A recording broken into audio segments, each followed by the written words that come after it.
ರಾಷ್ಟ್ರಮಟ್ಟದಲ್ಲಿ ಕನ್ನಡ ಸಿನಿಮಾಗಳ ದರ್ಬಾರ್. ಕೆಜಿಎಫ್ 2 ಕಾಂತಾರ ಸಿನಿಮಾಕ್ಕೆ 2 ಪ್ರಶಸ್ತಿ. ರಿಷಬ್ ಶೆಟ್ಟಿಗೆ ಅತ್ಯುತ್ತಮ ನಟ ಪುರಸ್ಕಾರ. ಜಮ್ಮು ಕಾಶ್ಮೀರದಲ್ಲಿ 10 ವರ್ಷದ ಬಳಿಕ ಮತ ಹಬ್ಬ. ಹರಿಯಾಣ ಅಸೆಂಬ್ಲಿಗೂ ಚುನಾವಣೆ ಘೋಷಣೆ. ಬೈ ಎಲೆಕ್ಷನ್ಗೆ ಪ್ರಕೃತಿ ವೈಪರೀತ್ಯ ಅಡ್ಡಾನ. ಟಿಬಿ ಡ್ಯಾಂ ಗೇಟ್ ಕೊಚ್ಚಿ ಹೋಗಿ 6 ದಿನ. ಕತ್ತಲಲ್ಲೂ ತಾತ್ಕಾಲಿಕ ಗೇಟ್ ಅಳವಡಿಕೆ ಕಸರತ್ತು. ಮಾಧ್ಯಮಗಳ ಚಿತ್ರೀಕರಣಕ್ಕೆ ದಿಢೀರ್ ನಿರ್ಬಂಧ. ಕೋಲ್ಕತ್ತಾ ಆಸ್ಪತ್ರೆ ವಿಧ್ವಂಸಕ್ಕೆ ಅಲ್ಲಿನ ಹೈಕೋರ್ಟ್ ಗರಂ. ದೀದಿ ಸರ್ಕಾರದ ವೈಫಲ್ಯ ಎಂದು ತರಾಟೆ. ನಾಳೆ ರಾಜ್ಯದಲ್ಲೂ ವೈದ್ಯರ ಮುಷ್ಕರ. ಒಪಿಡಿ ಬಂದ್. ಸಿಎಂ ವಚನ ಭ್ರಷ್ಟತೆಯ ಕಳಂಕದ ಭಯ. ಸದ್ಯಕ್ಕೆ ಗ್ಯಾರಂಟಿ ಪರಿಷ್ಕರಣೆ ಅನುಮಾನ. ತುಮಕೂರು ಸಂಸದ ಸೋಮಣ್ಣಗೆ ನೀಡಿದ್ದ ಕಚೇರಿ ವಾಪಸ್.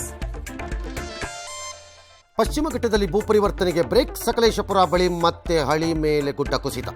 ಮಹಿಷ ದಸರಾಗೆ ಸರ್ಕಾರ ಅವಕಾಶ ಕೊಡುತ್ತಾ.